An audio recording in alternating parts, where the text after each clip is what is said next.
¿Cómo están? Bienvenidos a este video de Medio Medios, donde estoy ocupando un sistema de rig súper artesanal, pero es para tener las manos libres para mostrar algunas revistas de juegos.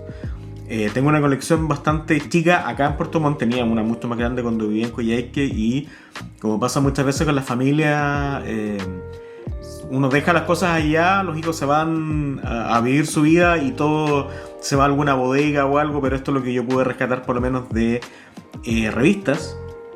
Algunas las compré en su momento y otras las fui encontrando también en distintas ferias, porque en contexto, la mayoría de las revistas de juegos y después de anime y algunas otras misceláneas que tengo son de los 90 y básicamente son algunas muestras de cómo se transmitía la información de juegos, que hoy en día está todo en internet, sale un video en YouTube y ya todos están comentando, reaccionando a lo que está pasando. Antes era a través de esto, a través de impresiones, muchas veces de editoriales, en su mayor caso, estamos hablando de las que están en español, de España, de Argentina y una que otra en Chile.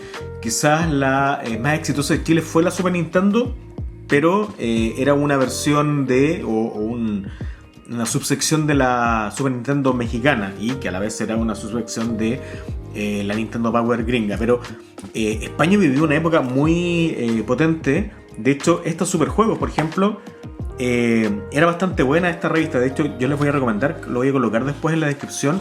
Hay un video que hicieron, creo que como el 2014, con los editores originales de los superjuegos, y hablaban de cómo se creó este proyecto, que era parte de Z Multimedia, que era una tremenda editorial en su momento y que luego fue desapareciendo, reconvirtiéndose. Pero este era por lo menos el tipo de material que había. Las revistas, en cierta manera, tenían dos componentes. Uno, que era acerca de hablar de los distintos juegos para personas que tenían el hobby, que tenían consolas, que querían saber un poquito más, pero también era una oportunidad para que las empresas mostraran lo que tenían en venta. De hecho, pasaba mucho que distintos tipos de distribuidores, en este caso por ejemplo estamos viendo acá a Sega, esto, ojo, todo es España. Era muy distinto lo que pasaba porque acá en Chile estamos bajo la norma NTSC.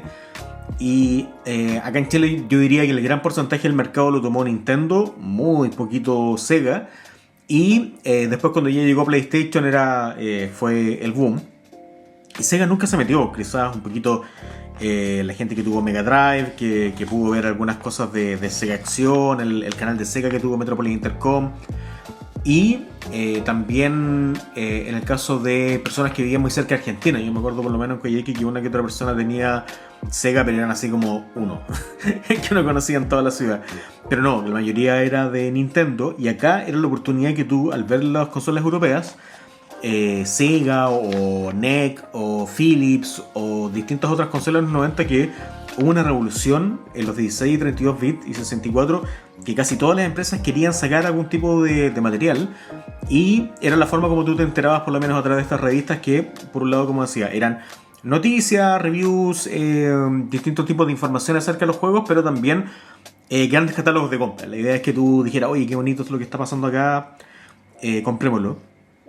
Yo quiero destacar lo sencillo del diseño acá, porque si te das cuenta, si uno compara, por ejemplo, después vamos a ver alguna revista ya de 98, 99, más cercano al 2000, este era un diseño súper sencillo. Básicamente esto es una trama, un texturado súper pixelado, con algunos puntos de los controles, por ejemplo, que estos eran para distintos espacios. Por ejemplo acá, Super Nintendo. Esta es una publicidad de Bob. Super Nintendo PAL version. Y ese es uno de los grandes temas, porque había muchos juegos que hablaban y que venían, no sé, pues traducidos o cosas así. Y claro, eso era para el mercado europeo. Mira, por ejemplo, yo recuerdo que una vez en Mercado Libre encontré a alguien que todavía estaba vendiendo una de estas cosas que era para agregarle al Game Boy, y que eran parlantes, botones y todas estas cosas más, pero en la práctica no era tan bueno. Mortal Kombat, cuando salió Mortal Kombat, esa, para que se hagan una idea, esta revista 1993 debe ser cuando ya estaba funcionando la Genesis Mega Drive y ya estaba llegando por lo menos al mercado casero Mortal Kombat 1. Acá por ejemplo están hablando de la versión de Game Boy y de la versión de Super Nintendo y Mega Drive, que son las versiones caseras de este juego, cada una con sus temas. Y hay que reconocer algo técnico. Muchas de estas ilustraciones las mandaban las empresas, o bien los diseñadores las sacaban de ciertos artbooks, y acá tenían un sistema para sacar los pantallazos, que era básicamente tarjetas de captura, estamos hablando de 1993, o bien habían ciertos fuelles que uno colocaba en la pantalla y podía sacar ciertos screenshots, pero en realidad, imagínate, sacar un screenshot de una consola portátil. Esto es, por ejemplo, tratando de sacar de un Game Gear. Game Gear era la consola portátil que tenía Sega, que era color. Entonces hay muchas cosas que uno dice, oye, es bastante penca la diagramación para los años que son, pero hay que ver también en la época. Acá, por ejemplo, están hablando de Street Fighter 2 Champion Edition. Esta es la edición en japonesa de Super Nintendo. Aquí está, dice 2CE, pero en realidad no es CE, no es Champion Edition, es 2 Turbo Hyper Fighting, que sería la segunda versión casera de Street Fighter. De hecho, acá están los 4 jefes disponibles para jugar. Estos pastillazos. Y esto era la novedad que llegaba hacia el público. Yo recuerdo que acá en Chile, por lo menos, bueno, llegaron casi todas las versiones, pero recuerdo que la Turbo, por lo menos en Chile, la que más se conseguía era la versión japonesa, que una de las gracias que tenía Chile al estar en la versión NTSC es que no conseguía cartuchos japoneses y había que hacer ciertos arreglos en la consola. De hecho, muchas veces había gente que cortaba unos clips que habían para meter cartuchos de Super Famicom a la consola, pero o bien hacían algún tipo de arreglos, pero era la versión que se conseguía y la mayoría de las veces se conseguía la original o Super Street Fighter. Acá por lo menos hay otro tipo de cosas. Bien, pasemos a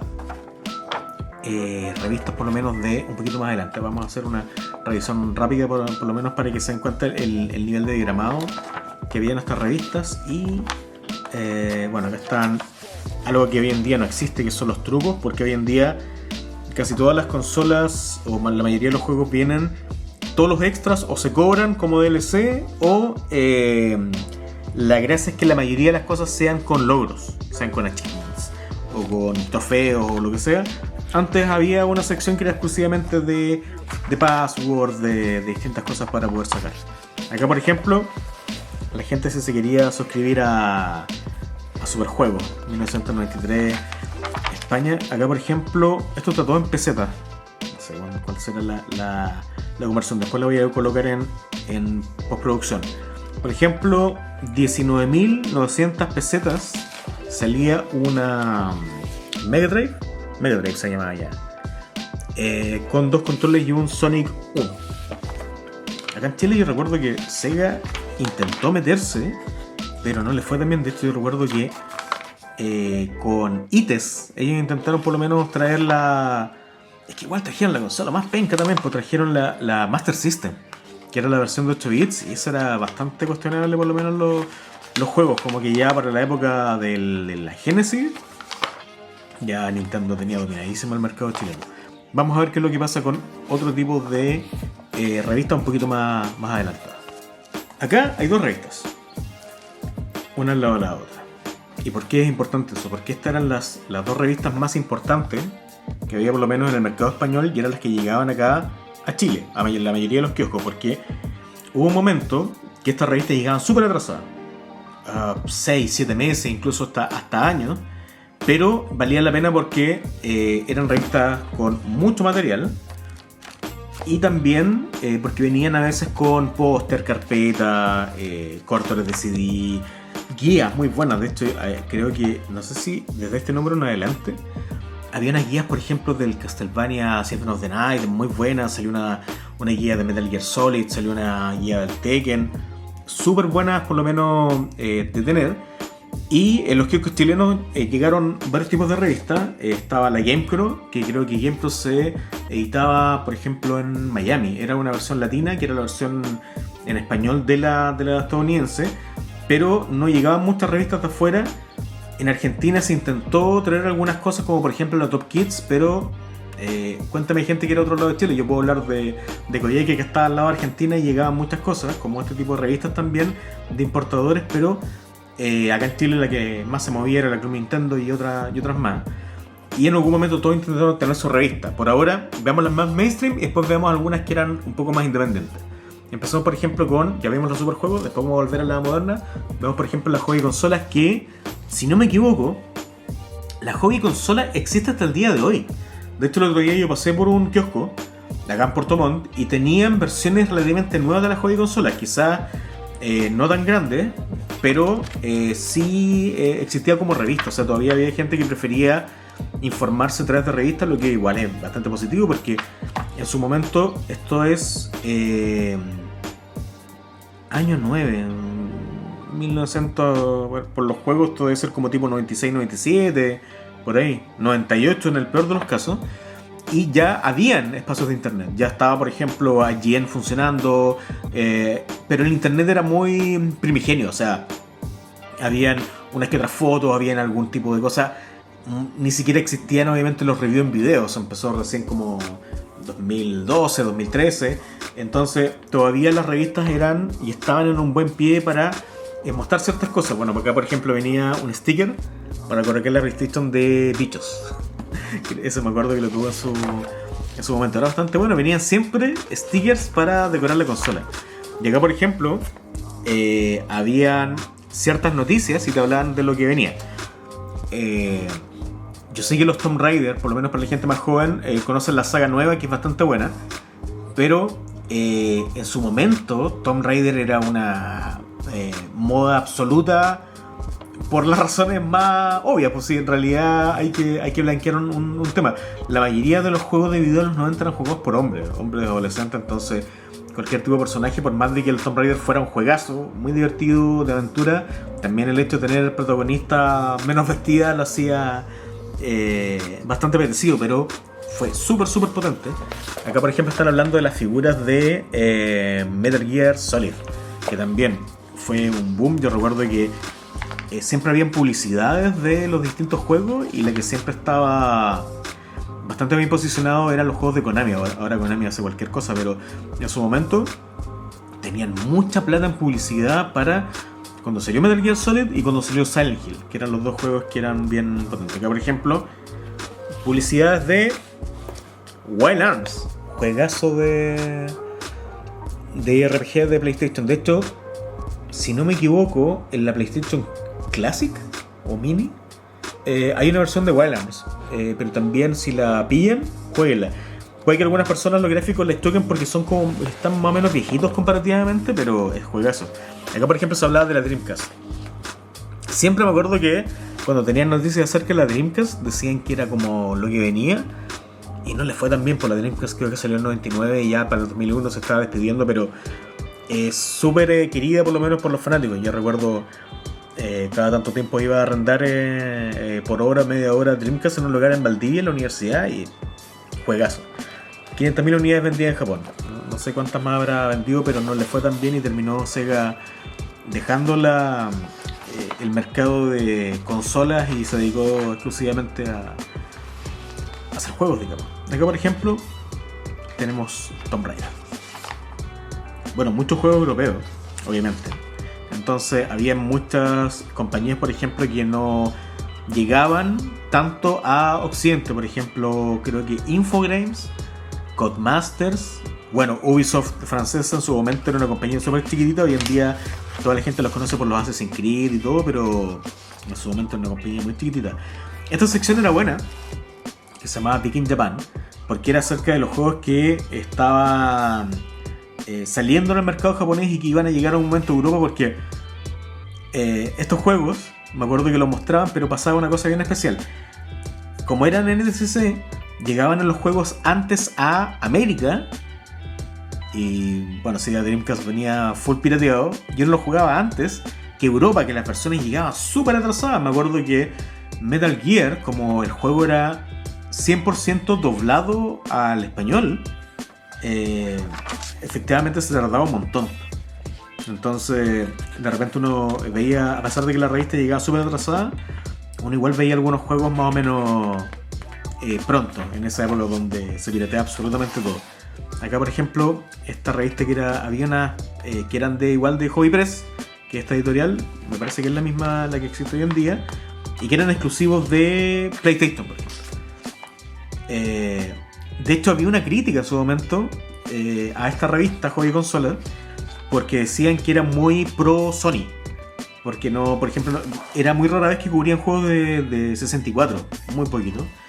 Y también se dio en un espacio donde Sony era gigante, o sea, en la época de PlayStation, en la época de PlayStation 2, un poquito menos en PlayStation 3. Entonces a Hobby le decían Sony Consolas. Porque siempre era como todo lo que es de Sony es lo mejor que hay. Veamos, por ejemplo, otro tipo de revistas de la época. Metal Gear Solid. Acá, por ejemplo, se hablaba de los distintos escenarios. Acá, por ejemplo, está todo lo que tenías que hacer con la tarjeta de temperatura. Está, por ejemplo, se habla acerca del OST, que es bastante bueno. Y todos los otros personajes. Y acá, por ejemplo, se hablaba de las ediciones coleccionistas, que creo que esa salía en Europa y en Japón. No sé si habrá alcanzado a llegar a Occidente. Bueno, acá en Chile en realidad no estaba todavía ese tema de traer ediciones coleccionistas de juegos. Bueno, de hecho en su momento creo que la época de 360, la época de Play 3, sí había empresas que los traían. Hoy en día casi toda la gente que quiere tener ediciones físicas las manda a pedir afuera, no las trae en negocio. Y si se dan cuenta, si comparan por ejemplo con la primera superjuegos de los 90, sí, la diagramación es mucho mejor, es mucho más activa, es mucho más limpia. En el otro tema era como se aprendía haciendo. Y acá, por ejemplo, hablan acerca de Street Fighter Alpha 3, que justo en ese momento estaba saliendo. Un poco una referencia a la Pocket Station, que habían ciertos jueguitos que tú puedes mover. Pero esta versión de PlayStation es distinta, porque el arcade efectivamente era solamente pelea, pero acá tú tenías un modo World Tour, donde ibas cumpliendo misiones y ibas desbloqueando ciertos tipos de personajes y otras cosas más. Bueno, el infaltable juego de fútbol. Este creo que es el primer Mario Party. Claro, había muchos juegos que efectivamente tenían dos páginas que eran bien potentes, y había otros juegos que dependían mucho de los distribuidores, las marcas. Finalmente no es como que ellos dijeran, oye, este juego vale la pena, démosle una cobertura 4 o 5, sino que también habían empresas que pagaban por esa cobertura. Me acuerdo que Capcom en ese momento en Europa lo distribuía Virgin, y Virgin compraba muchas, por lo menos, páginas de Capcom, y había otras cosas que eran de temas que le interesaban efectivamente a la gente de las revistas. Acá, por ejemplo, claro, un juego, una página, esa era por lo menos la forma. El segundo, lo de error. Es muy loco pensar de que uno en estas revistas uno puede tomar cualquier juego y decir, lo voy a buscar emulado y lo voy a poder jugar. Bueno, Dragon Ball, efectivamente el cruce entre los videojuegos y el anime era súper potente, y la publicidad de Manga Video y de distintas otras empresas, que en este caso Anime Video, que vendían OVAs en VHS para los distintos mercados, era súper potente. Me acuerdo que cada tanto aparecían publicidad de Evangelion, de Dragon Ball, Ranma, distintos tipos de series que se vendían en VHS y que llegaban también hacia el público. Y acá, bueno, esta es una revista específica de Nintendo, que igual venían con algunas cosas. Este tema de los CDs era súper bueno, porque cada tanto las revistas venían con cierto tipo de CDs con información, con fotografía, con ciertos videos y también con música, y a veces uno que otro ROM, por lo menos para jugar. Eso era más común en las revistas de anime y algunas revistas de juego independientes. Estas eran muy pro empresa. Acá efectivamente cada una de las opciones era poder vender un juego, poder mostrar lo que había, vender suscripciones. Entonces, por un lado, estos eran grandes catálogos de juegos. Acá, por ejemplo, en las novedades de 64 había un cierto review, y efectivamente las compañías pagaban porque el juego le hicieran un review y lo mostraran a la mayor cantidad de gente, pero también tenían puntajes, pero son puntajes bien buenos. O sea, este es uno de los buenos juegos de lucha libre de 64, y tuvo por lo menos buen respaldo acá. Bueno, acá está una de las muestras más clásicas de lo que decía anteriormente, que estas revistas estaban hechas más que nada para vender productos. O sea, era interesante tener una revista para conocer acerca de los nuevos juegos, de trucos y otras cosas, pero estas se financiaban, como debe ser, con publicidad. Y muchas de estas publicidades era con empresas como esta, como Centromail, que era una de las grandes de España. Y acá todos estos juegos están en pesetas, que era lo que se ocupaba en ese momento. Estuve revisando en intertanto cuánto costaba la conversión, y creo que, por ejemplo, no sé, pues este Resident Evil que está acá, que es el 2, al precio actual son como 40 lucas chilenas, más o menos. Un juego de CD así, estreno, full estreno, que es como lo que costaban los juegos en ese momento. También acá en Chile la mayoría de los juegos costaban 40, 50, por lo menos los juegos de CD. Los juegos de 64 sí me acuerdo que eran mucho más caros. Los juegos de 64 en algún momento costaban, no sé, 60, 70 mil pesos de la época. Y después los juegos se empezaron a normalizar en precios como en la época de 360, Play 3, que ya están un poquito baratos, y ahora es una locura. Creo que el otro día salió una preventa de un juego y así con todo eran como $130 y no sé. Claro, la mayoría de los espacios todavía los tomaban las consolas tipo PlayStation, que era finalmente la más exitosa en ese momento en Europa. Poquito menos 64, acá venían algunos de los accesorios, acá están los juegos de Game Boy. Y muy poquito la Neo Geo Pocket, que era la consola de SNK, y la Saturn, que recordemos que le fue bastante mal, pero tenía ahí su selección de algunos juegos. De hecho la estaban casi regalando para todas las personas que querían comprarla. Y uno que otro juego de Super Nintendo. O sea, imagínate, 9.990 pesetas una Saturn y un juego Super Nintendo. Por ejemplo, el Super Metroid costaba 6.000 pesetas. Entonces, imagínate. Y esta era la última parte, que eran las personas que mandaban cartas a la revista. Era muy interesante eso, por lo menos, de gente que mandaba cartas y que te la publicaran. Esto es súper chistoso porque para la gente un poquito mayor se va a dar cuenta de qué se trata esta ilustración. Y la publicaron también. Es de un cómic para adultos japonés. Solamente lo voy a decir de esa manera. Y lo publicaron en la revista como carta y como ilustraciones, porque mucha gente mandaba dibujos y los publicaban. Y acá también están las empresas más chiquititas, porque claro, no todas las empresas eran así tipo Centromail, que era como el Zmart de la época, sino que también habían revistas un poquito más, empresas un poquito más chicas que también vendían cosas, pero vendían importados, y también, guiño guiño, arreglaban las consolas para jugar juegos pirateados también. Y eso no solamente pasaba acá en Chile, pasaba en todo el mundo. Pasamos ahora a ver qué es lo que pasa con la revista Superjuegos, que es más o menos de la misma época. Esto era parte de lo que decía Konami. Tenía muchos recursos, por lo menos, para colocar sus juegos. Y acá, imagínate, una contratapa de una revista aparece para que la gente pueda comprar Metal Gear Solid. Y aparte que son publicidades muy bonitas también, entonces valen la pena. Superjuegos, esta era la otra revista de consolas y juegos. Todas estas revistas son de consolas, hay unas de PC que después lo vamos a ver. Y esta era la segunda. Siempre había la pelea entre cuál era más popular, la juego de consolas o la superjuegos. La juego de consolas, si uno tuviera que resumir, era la revista más oficial, la que siempre decía cosas muy buenas de los juegos y tenía toda la publicidad importante.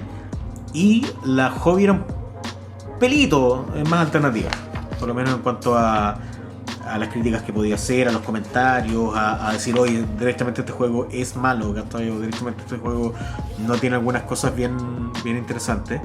Acá, por ejemplo, tenía secciones de noticias. Acá había un torneo de Tekken 3, cuando recién había salido, un torneo europeo.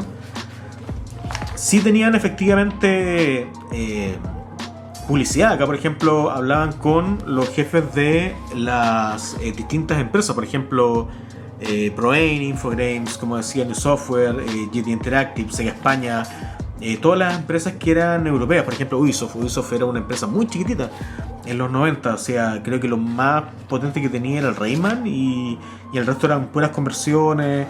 Era muy distinto a lo que pasa hoy en día con Assassin's Creed, con Far Cry y otros juegos más que van sacando año a año. La gracia que tenía también esta revista es que tenía una pata muy puesta en Japón, no solamente con una sección que se llamaba Japanmanía, que era bien interesante, sino que también cada tanto tiempo podían costearse, por ejemplo, viajes o tenían gente que estaba en Japón y les decían, oye, ¿qué juego está saliendo ya y que es interesante y que vale la pena por lo menos colocarlo? Y acá por ejemplo hablaban de Legend of Gaia, del R-Type Delta.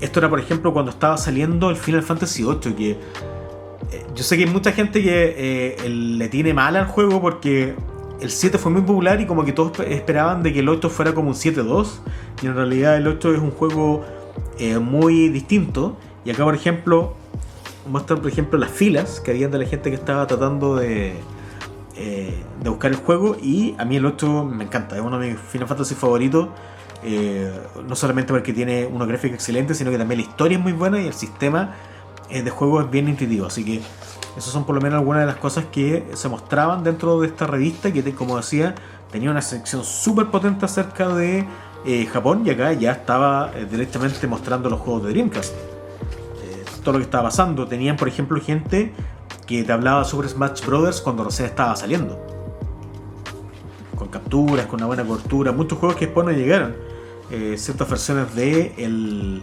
Legend of the Mystical Ninja, que es el Ganbare Goemon, que también estaban llegando acá, e incluso ciertas colecciones de juegos que fueron saliendo después, como juegos de carrera específicamente, que tenían una tremenda cobertura.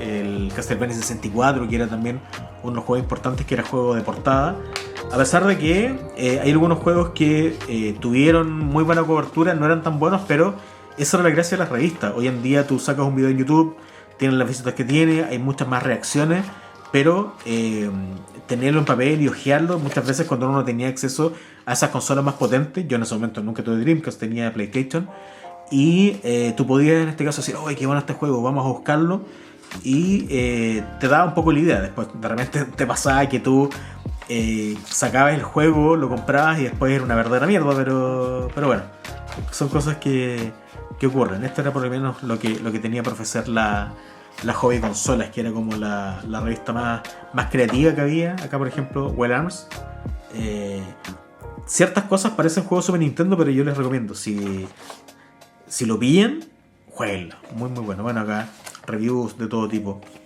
reviews de juegos de Game Boy, de Game Boy Color también, y tal como pasaba en la otra revista, es un catálogo de todos los juegos que estaban disponibles también para comprar en los distintos centros comerciales de España en ese momento, que es la revista que llegaba. Y acá también, bueno, gente que mandaba cartas al director con distintos tipos de concursos y otras cosas más.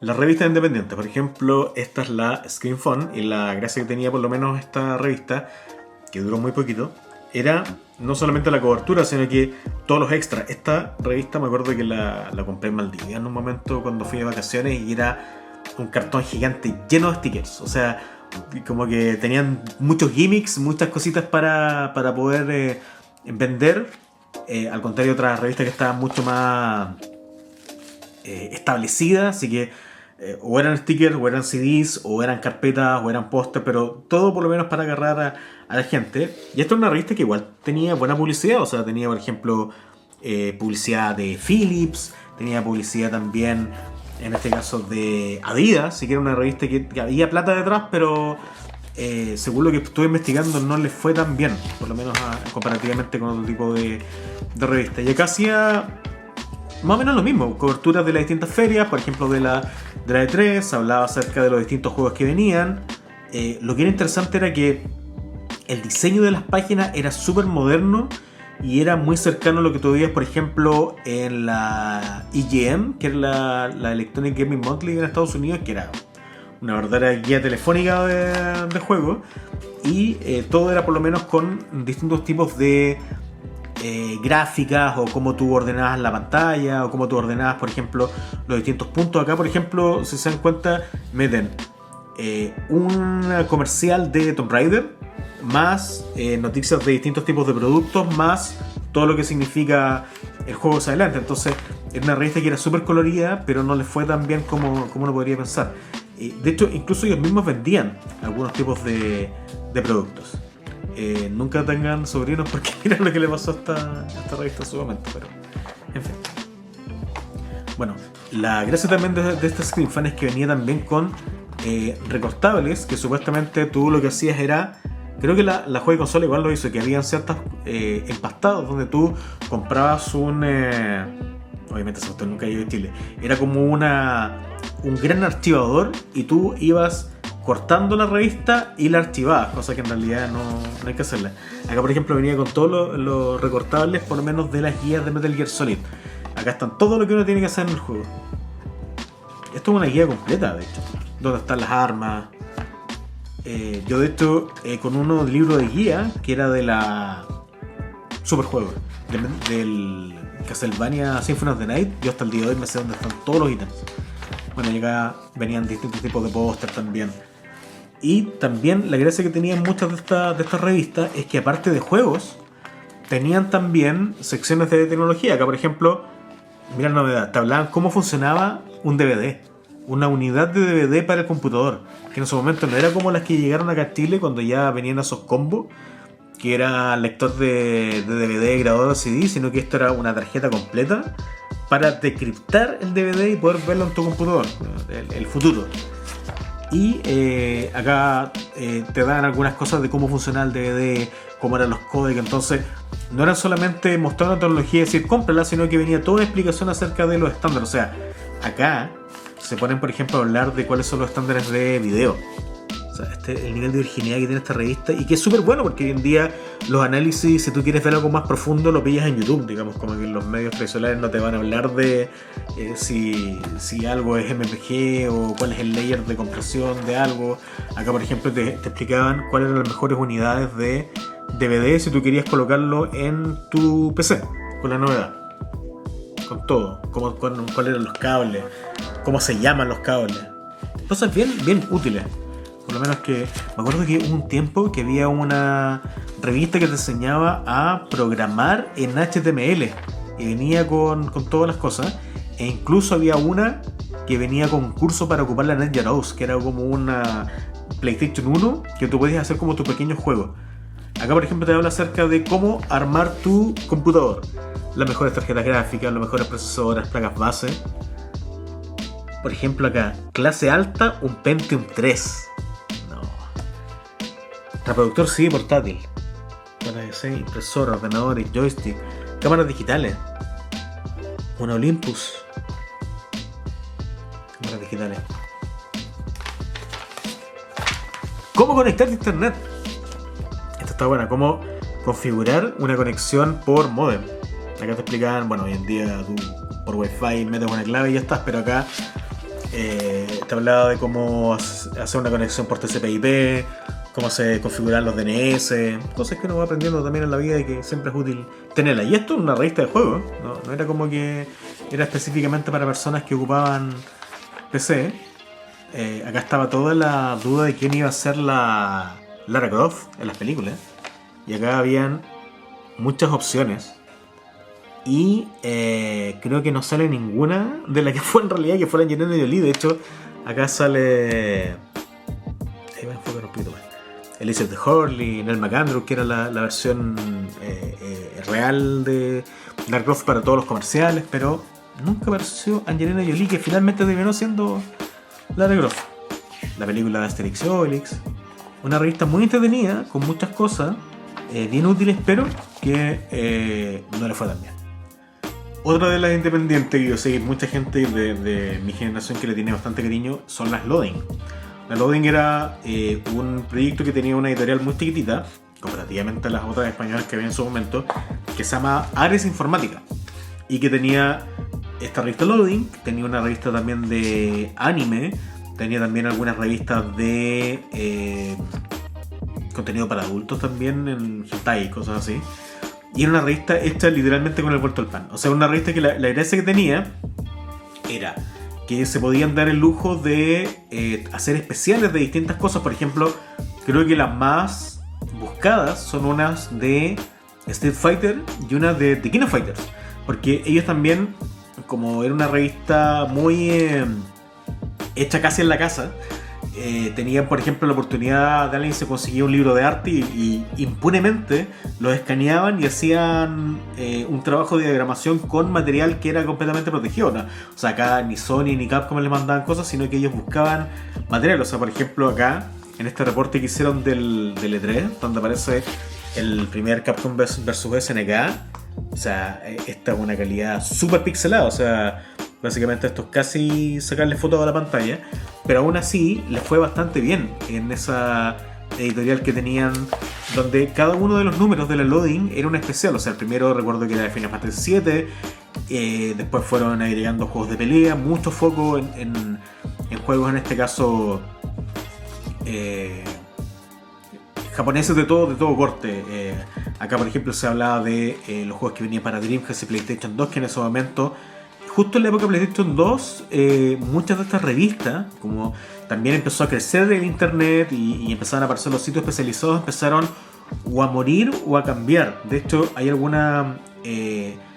creo que esta revista después se fusionó con otra y sacaron una versión en español de la New Date, que es una revista japonesa muy famosa de juegos, pero la loading así como tal empezó a morir. De hecho, todo esto es acerca de la cobertura del primer Capcom vs SNK, y acá el nivel de pixelado que había en el título es bien potente, pero aún así lograban hacer algún tipo de cobertura bien interesante, con distintos tipos de cosas, y al ser independientes podían decir lo que quisieran. Acá, por ejemplo, imagínate, dedicarle espacio a un juego de Tetris de Sakura Card Captor y así con un montón de juegos japoneses. De hecho, ellos lo que hacían en algunos números era colocar todas las capturas de juegos japoneses, o de incluso hasta las pantallas japonesas de juegos que nunca tuvieron traducción, o sea, que pasaron años hasta que tuvieron algún tipo de parte, por ejemplo, y aún así después llegaban. Por ejemplo, el One Arms 2, que se demoró harto en llegar por lo menos a Occidente, y también tenían, bueno, las publicidades de otro tipo de cosas.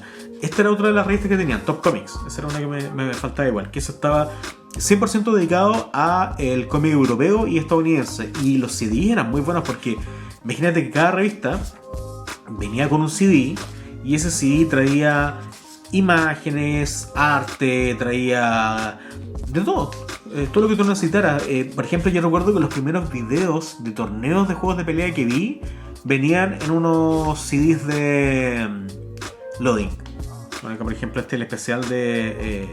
y hacían esto, imagínate, Variable Geo es una franquicia súper chica y como que muy de los 90, y aún así se daban la baja de hacer un especial de como 5 o 6 páginas, algo que no se podría haber hecho en otro lado. Por ejemplo, acá Elemental Gearbox, Marionette Company,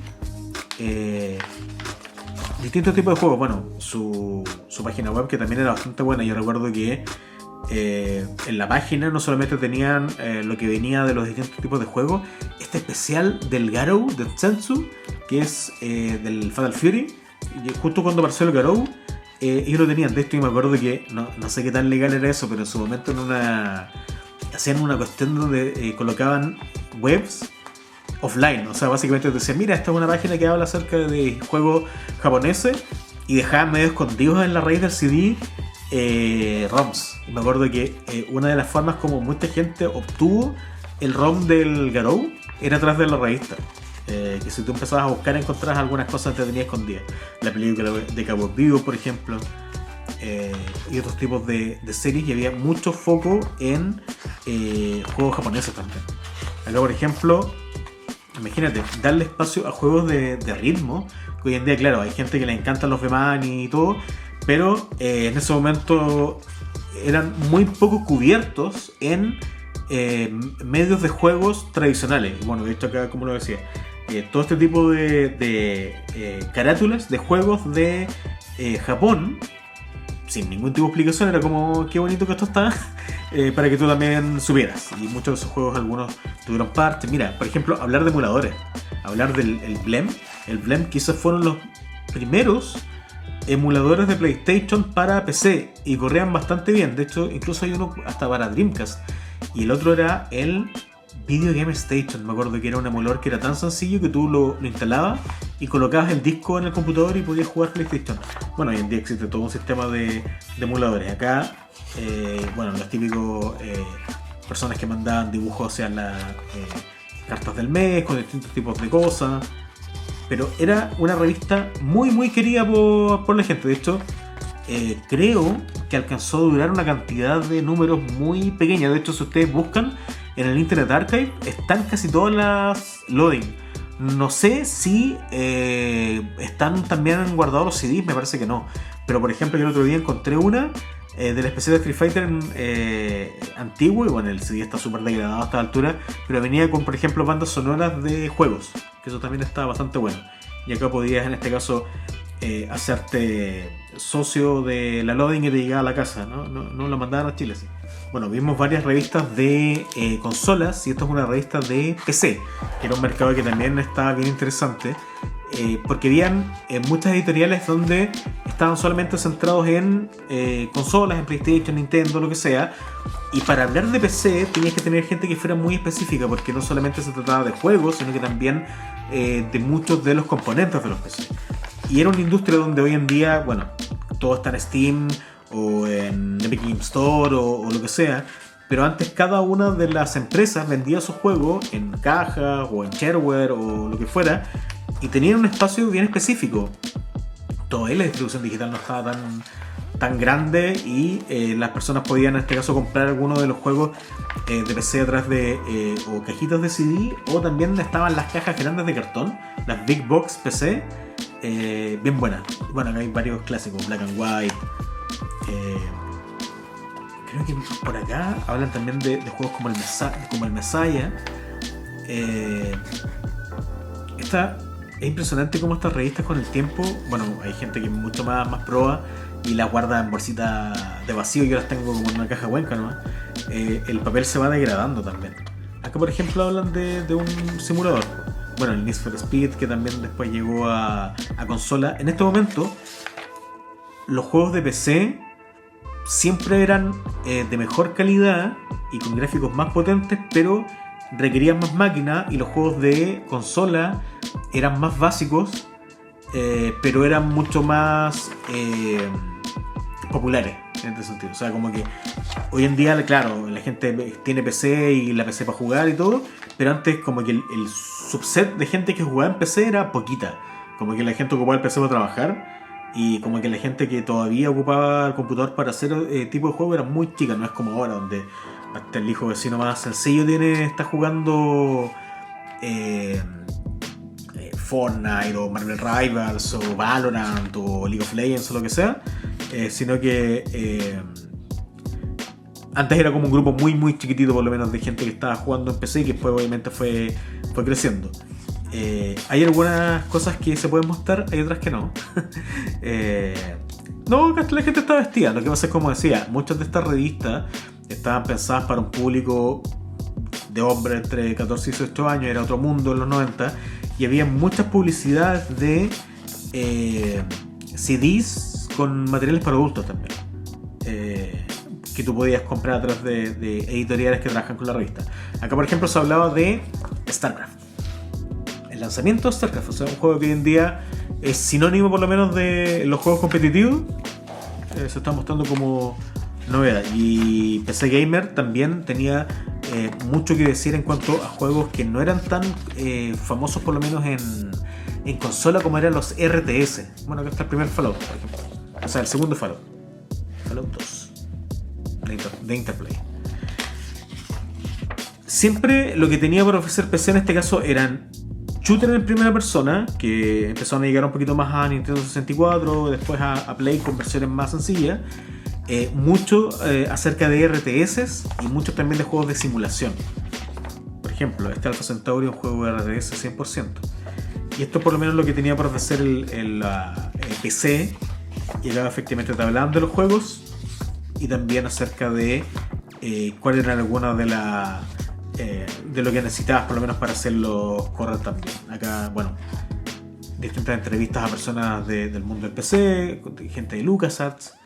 Bueno, todos los juegos de LucasArts también eran bien potentes. Todo lo que tenga que ver con Star Wars, todos los juegos tanto de aventuras, todos los juegos también que tienen que ver con naves. Era todo un mundo en específico lo que tenía para ofrecer PC, pero era en ese momento un mundo mucho más pequeñito que el que había, por ejemplo, con consolas también. Acá, por ejemplo, las versiones de PC de House of the Dead, que era un arcade que tenía Sega de disparos. Acá, bueno, te permitían también conocer qué es lo que pasaba con las versiones de computador. Expediente Secretos X, que era un juego de... Ese era otro tipo que funcionaba muy bien en PC, que eran los Point and Click Adventure, que eran básicamente capítulos o películas donde tú ibas tomando ciertas decisiones y se iban mostrando algunos videos con lo que pasaba. Vamos a ver una revista de juegos que es relativamente nueva, pero que habla también del pasado. Esta es una de las últimas para mostrar de juegos. Retro Gamer es una revista europea y que tiene varias versiones en distintos idiomas. De hecho, si tú vas, por ejemplo, a los kioscos acá en Puerto Montt, los pocos que quedan que traen este tipo de cosas, vas a pillar algunas versiones relativamente nuevas de la Retro Gamer en español. Esta está en inglés porque la compré en Londres y bien antigua. Yo fui hace muchos años, 2017. La gracia de esta es que no se vendía solamente en kioscos, sino que también en librerías, que fue donde la compré, donde es la historia de los arcades.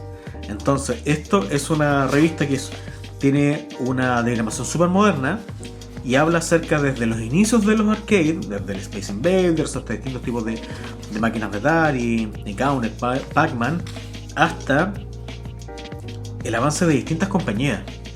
Por ejemplo, habla acerca de el fin de los arcades, el Sega todavía haciendo algunas cosas, SNK también, qué es lo que pasa, por ejemplo, con las máquinas de ritmo. Todo eso fue desapareciendo. Los distintos tipos de juegos, por ejemplo, los shooters, los juegos de puzzle también.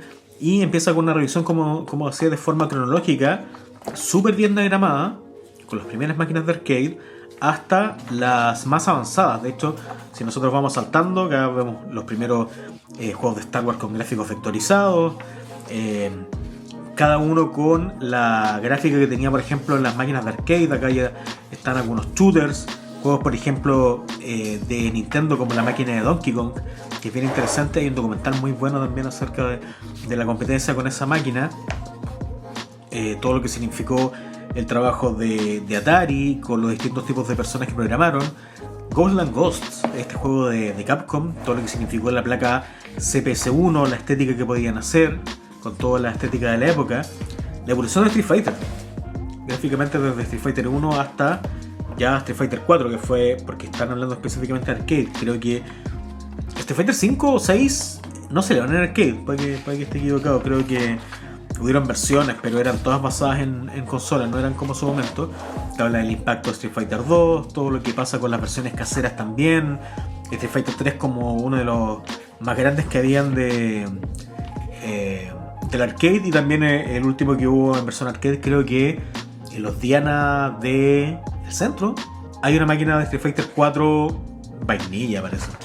No estaba todo. Y acá está un mapa mundi con todos los personajes desde qué país vienen. Casi todo, Capcom tiene casi todos los países excepto Chile, como sí lo tiene de King of Fighter, que sí tiene un personaje chileno.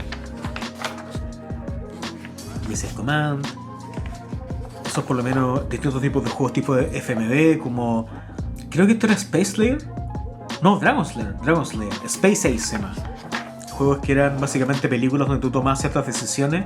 Esas máquinas no eran tan comunes acá en Chile, como que se buscaban otro tipo de cosas más. Acá habla de las adaptaciones a distintos tipos de consolas, de diversos tipos de juegos. Entonces es bien interesante, por lo menos esta la tengo bien guardada, que es un poco de polvo nomás, pero son los arcade classics en todo el mundo. Bastante material por lo menos acá en esta revista. Bueno, espero que les haya gustado el video. Esto fue una revisión bastante rápida acerca de el pic de la industria de las revistas de juegos, que eran un método por lo menos para conocer acerca de los juegos, pero también para vender muchas de las cosas que estaban ahí en los 90, donde el internet estaba presente, cada vez más presente, pero nunca al nivel de ahora, donde la estrategia de difusión de juegos está toda o en redes sociales, o en YouTube, o en eventos especiales, o distintos tipos de marketing. Antes, a través de una publicación mensual o bisemanal en distintos países, en distintos idiomas, podías conocer acerca de los distintos tipos de juegos, lo que venía, lo que estaba sonando en otros países, lo que estaba pasando en el mercado japonés, por ejemplo. Y muchas de estas revistas en español llegaron a Chile, principalmente de España, muchas muy atrasadas, 6-7 meses, pero también hoy día son parte de la nostalgia por las revistas de juegos. ¿Tienes comentarios acerca de esto? ¿Coleccionabas alguna en específico? ¿Pudiste leer alguna de estas revistas por lo menos en los 90 o después? O por ejemplo de las otras que habían circulando como Club Nintendo o como GamePro u otras también un poco más pequeñas. Déjanos en los comentarios y nos vemos en el próximo video.